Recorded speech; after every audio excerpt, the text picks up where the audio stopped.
si Danizy Lopez, hatid sa inyo ang mga pinakamainit na balita sa bansa dito sa News Focus.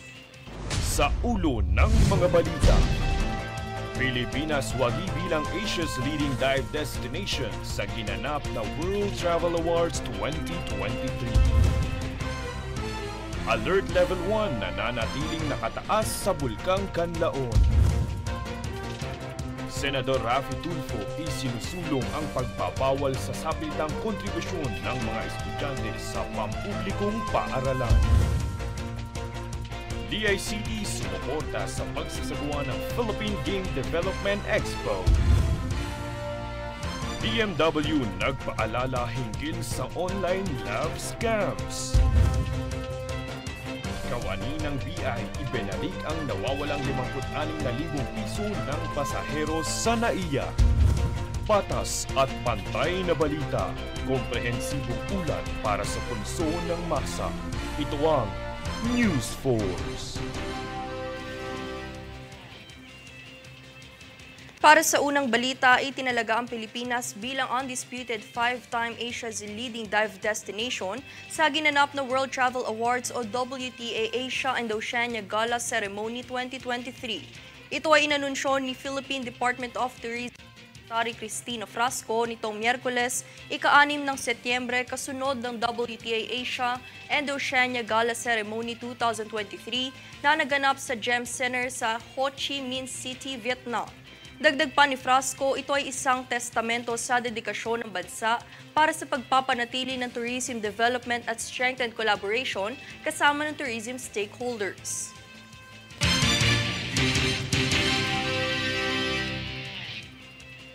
Upang mapaigting ang mga inisyatibo sa pagpapaunlad ng ekonomiya, lumagdang mga pribadong sektor ng Pilipinas kasama ang 8 bansa na miyembro ng ASEAN Business Advocacy Council ng Memorandum of Understanding o MOU tungkol sa kooperasyon sa pagpapayabong ng agrikultura pati na rin ang maliliit na negosyo.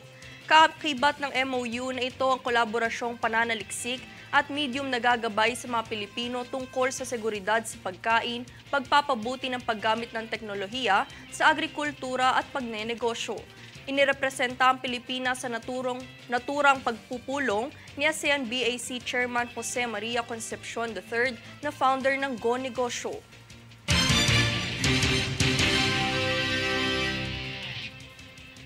Samantala, umabot sa 22 milyong halaga ng investments ang napagkasunduang matanggap ng Pilipinas mula sa Indonesia sa isang pagpupulong ng parte ng 43rd ASEAN Summit na dinaluhan ni Pangulong Bongbong Marcos. Kasama sa pagpupulong ang 3 malalaking kumpanya sa Indonesia kung saan makikinabang ang Pilipinas sa kalusugan ng mga hayop, artificial intelligence at digital connectivity.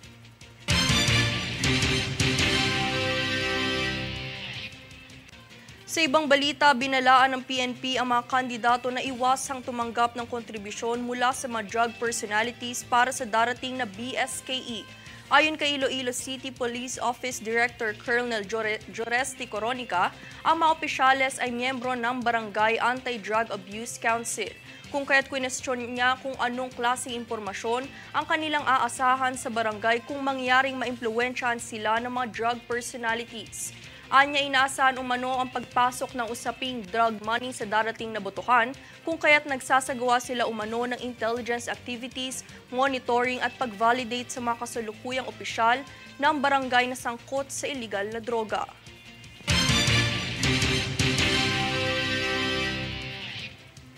Siniguro naman ng LTO na masosolusyonan ang backlog sa license plates sa susunod na taon matapos ang pag-order ng 15 milyong metal plates na gagamitin sa produksyon ng mga plaka ng sasakyan. Ayon kay LTO Chief Assistant Secretary Vigor Mendoza II, ang pamamahagi ng plates ay mas pinabilis kung saan ang kapasidad sa produksyon ay nasa 32,000 per day o 700,000 kada buwan. Humingi naman ng pangunawa sa publiko si Mendoza pagkat tiniyak niyang matutugunan ang mga ito sa darating na taon.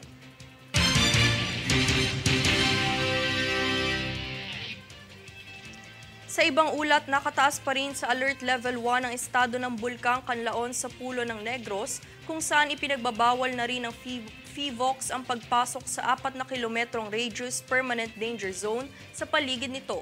Ito ay dahilan sa pagtaas ng aktibidad ng seismic na naitala kamakailan.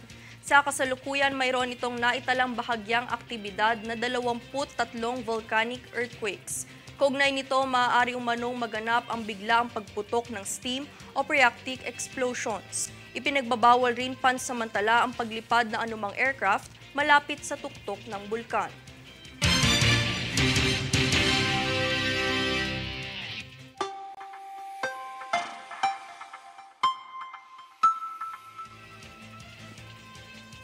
Sa ating ulat panahon, patuloy na magpapaulan ang habagat sa kanlurang bahagi ng Hilaga at Gitnang Luzon. Mula rito, asahan ng maulap na kalangitan ng kalat-kalat na pag-ulan at pagkidlat-pagkulog sa Batanes at Babuyan Islands. Habang makakaranas naman ng bahagyang maulap na papawirin na may pulo-pulong mga pag-ulan o pagkidlat-pagkulog ang Metro Manila at iba pang bahagi ng bansa.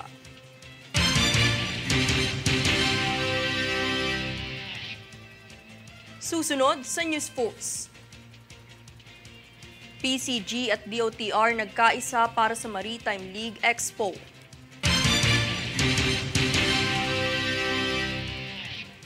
DOT nilunsad ang Dive Festival bilang bahagi ng Love the Philippines campaign.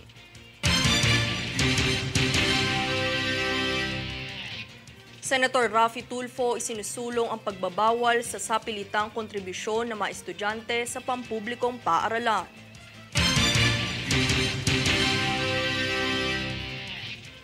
Manatiling nakatutok para sa higit pang mga balita sa pagbabalik ng News Force.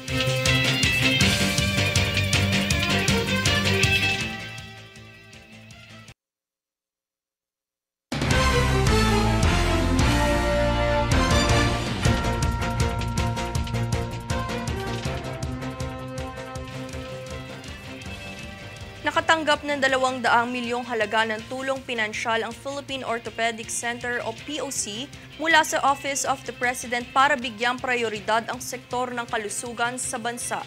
Ayon kay POC Medical Center Chief Dr. Jose Pujalta Jr., malaki ang may tutulong ng tulong pinansyal mula sa OP para mapanatili ang operasyon ng Prime Orthopedic Center sa bansa, lalo na sa pagtaas ng kaso ng mga injuries.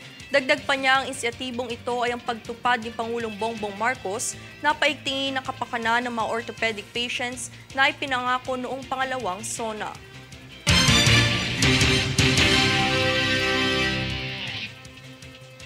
Samantala, inilahad ni Senator Raffy Tulfo ang ilang mga insidente ng pang-aabuso kaya't nais nito imungkahi sa CHR na dapat mas bigyang pansin ang mga biktima. Narito ang buong balita. Inilahad ni Senator Raffy Tulfo ang kanyang pahayag na mas makabubuti sa mga mamamayan kung ang Commission on Human Rights o CHR ay nakatuon sa mga biktima ng pang-aabuso at krimen. Inihayag ito ni Tulfo matapos mapansin ng senador ang pagdami ng kaso kung saan mas binibigyan ng pansin ang mga may sala kaysa sa mga biktima.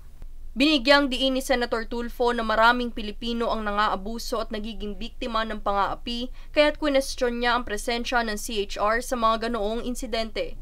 Ibinahagi ng senador ang isang insidente kung saan ang ilang pulis na nakabonet ay pumasok sa isang bahay nang walang warrant at hinanap ang isang sospek. Ngunit nang pumalag ang mga tao sa bahay pagkat nagulat daw umano ang mga ito dahil hindi nila kilala, ay siya pang inaresto. Inilahad ni Tulfo na maraming pagkakataon na naging ganito ang imahe ng CHR sa mga taong nagrereklamo. Iminungkahi ng senador na magkaroon ng monitoring system para sa mga biktima ng krimen at pang-aabuso para mas mabigyan sila ng pansin at marespondehan agad ito. Daniza Lopez nag-uulat para sa One Media Network.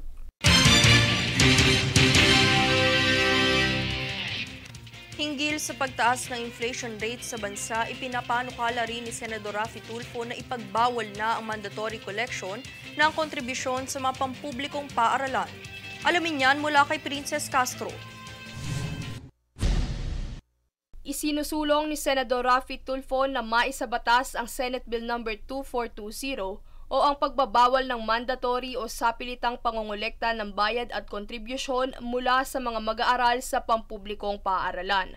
Sa ilalim ng panukala ay hindi pinahihintulutan na magbayad ang mga preschool hanggang grade 4 sa isang buong school year. habang ang mga lagpas grade 4 naman ay exempted sa anumang uri ng koleksyon sa panahon ng enrollment at unang buwan ng klase. Samantala, sa pagsisimula ng ikalawang buwan ay nakalimitan na lamang sa ilang membership activities ang pagpapahintulot sa pagkolekta ng kontribusyon. Dagdag pa rito ay kinakailangang ito ay voluntaryo. Kabilang sa mga aktibidad na ito ay ang Boys and Girl Scout at Red Cross. Ang panukalang batas na ito ay alinsunod sa layuning makamit ang Education for All o EFA Plan 2015 at Millennium Development Goals o MDGs na magkaroon ng partisipasyon ang mga mamamayan, partikular na ang mga bata sa edukasyon sa elementarya. Sapagkat ayon kay Tulfo, ang mga estudyante ng pampublikong paaralan ay mula sa pinakamahihirap na pamilya sa bansa at maaaring makaapekto ang mga bayarin sa kanilang desisyong magtuloy ng pag-aaral. Princess Castro, nag-uulat para sa One Media Network.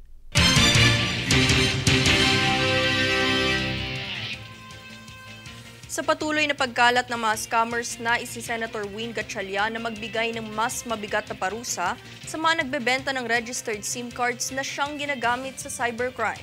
Narito ang buong detalye.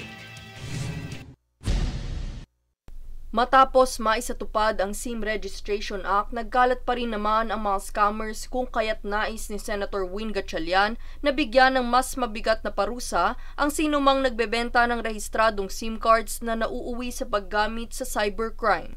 Ayon kay Gatchalian, may ilang tao na nakatuklas ng paraan upang magparehistro ng SIM card gamit ang mga larawan ng hayop na siyang nagdudulot ng malalaking problema.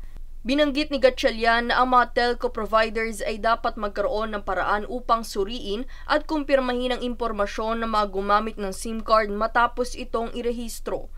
Sinabi niya na hindi dapat tanggapin ang halimbawang paggamit ng larawan ng mga hayop, na dapat tiyakin ang tamang impormasyon ng gumamit upang malaman kung sino ang may pananagot sa mga isyong magiging sanhi nito. Daniza Lopez, nag-uulat para sa One Media Network.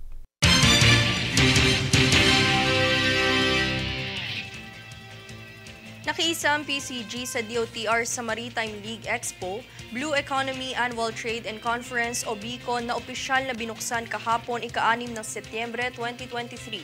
Sa nasabing kaganapan, isinaad ni DOTR Undersecretary Elmer Francisco Sarmiento ang layunin ng departamento sa pagtataguyod at pagsulong ng industriyang pandagat ng kapuluan, gayon din sa pagprotekta sa yamang dagat sa pamamagitan ng pagpapatupad ng iba't ibang proyektong pang-infrastruktura at mga plano sa ilalim ng sektor ng maritime nito at mga kalakip na ahensya. Bilang bahagi ng pagpapalawig sa larangan ng diving sa bansa, inilunsad ng DOT ang ikatlong dive festival sa Misamis Oriental, Northern Mindanao. Ang nasabing pangyayari ay naglalayo na pagbutihin ang sektor ng turismo sa rehiyon sa pamamagitan ng tanawin, mga pagdiriwang at pangangalaga ng likas na yaman ng karagatan at samut-saring kapaligiran. Bahagi ng nasabing pagdiriwang ang pagpapakilala sa mga dalubhasa at interesado sa diving.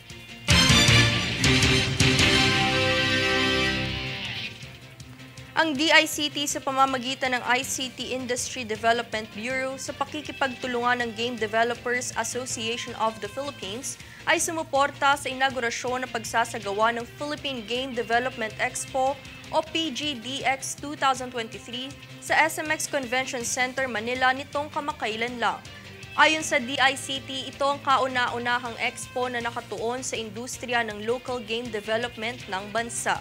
Ang PGDX 2023 ay isang 3-day expo na kinabibilangan ng mga conference, workshop, panel, masterclass, B2B event, local game showcase at exhibit na magbibigay ng natatanging pagkakataon upang maipakita ang potensyal na lokal na industriya sa pagbuo ng laro sa pandaigdigang merkado at pagyamanin ang pakikipagtulungan sa pagitan ng mga developer, game platforms, publisher at investors nito.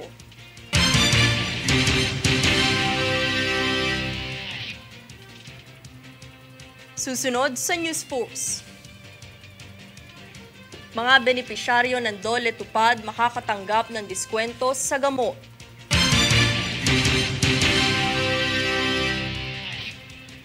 DMW nagpaalala hinggil sa online love scams.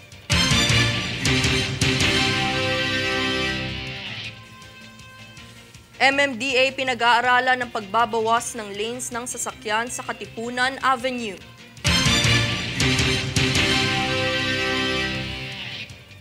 Manatiling nakatutok para sa higit pang mga balita sa pagbabalik ng News Post.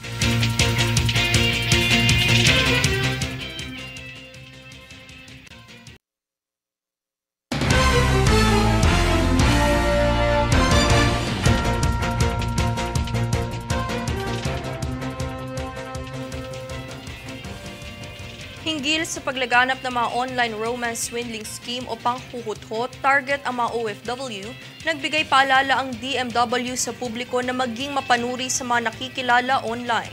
Princess Castro para sa buong detalye.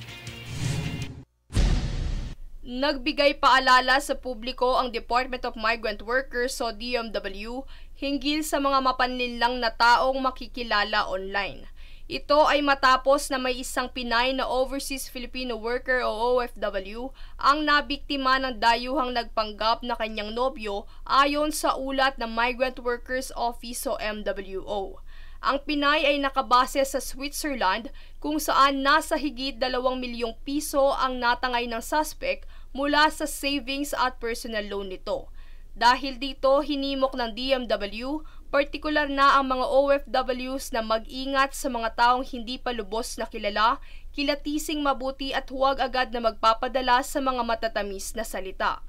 Dagdag pa rito ay huwag basta-bastang magbibigay ng anumang halaga ng pera sa romantic partners. Ang modus operandi na ito ay kalakip ang pagpapanggap bilang isang mayamang foreigner upang makuha ang tiwala at pagmamahal ng target na biktima, kung saan kalaunay manghihingi ng pera at mangangakong ito ay ibabalik sa mas malaking halaga. Princess Castro, nag-uulat para sa One Media Network.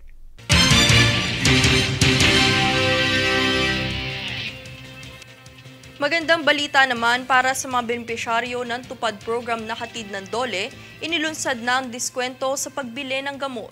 Alamin ang iba pang detalye mula kay Jade Buhoy.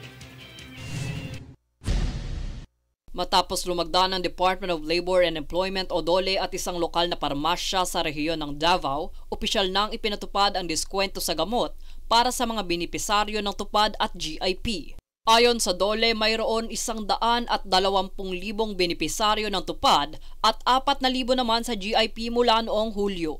Bukod pa riyan, layunin din ng ahensyang lumago pa ang kanilang mga programa upang mapakinabangan ng mga tao, lalo na ang pagbili ng abot-kayang presyo ng gamot, gaya ng generics at pati na rin ang mga branded na klase nito.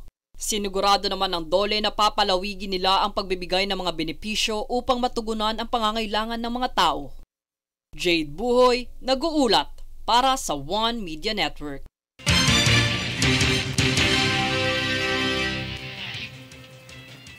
Samantala, hinggil sa bumibigat na daloy ng trapiko sa Katipunan Avenue, maigting na pinag-aaralan ng MMDA ang pagbabawas ng lanes ng sasakyan. Ito ay upang masolusyonan ng traffic, partikular na sa pagbabalik eskwela kung saan apektado ang mga estudyante ng Ateneo de Manila University.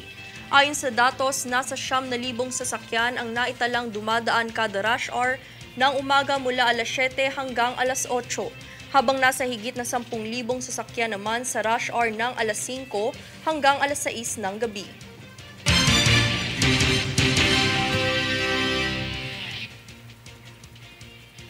Bagamat talamak na ang iba't ibang krimen sa bansa, tila'y nakakaantig naman ang pagbabalik ng isang immigration officer sa nawawalang pera ng pasahero sa NAIA.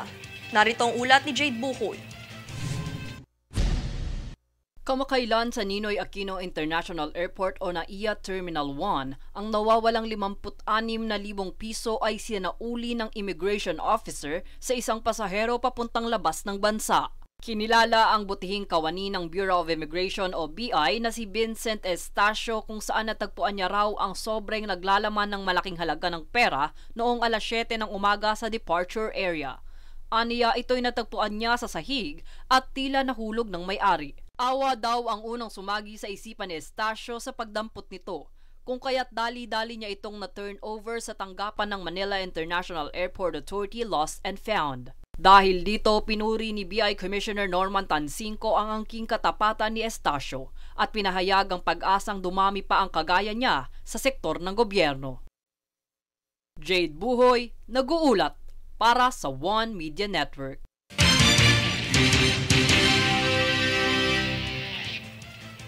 At narito ang recap ng mga nagbabagang balita ngayon. Sa ulo ng mga balita, Pilipinas wagi bilang Asia's leading dive destination sa ginanap na World Travel Awards 2023. Alert Level 1 na nanatiling nakataas sa Bulkang Canlaon. Senador Raffy Tulfo isinusulong ang pagbabawal sa sapilitang kontribusyon ng mga estudyante sa pampublikong paaralan. DICT sumuporta sa pagsasagawa ng Philippine Game Development Expo. BMW nagpaalala hinggil sa online love scams. Kawani ng BI ibinalik ang nawawalang 56,000 piso ng pasahero sa NAIA. Patas at pantay na balita, komprehensibong ulat para sa punso ng masa. Ito ang News Force.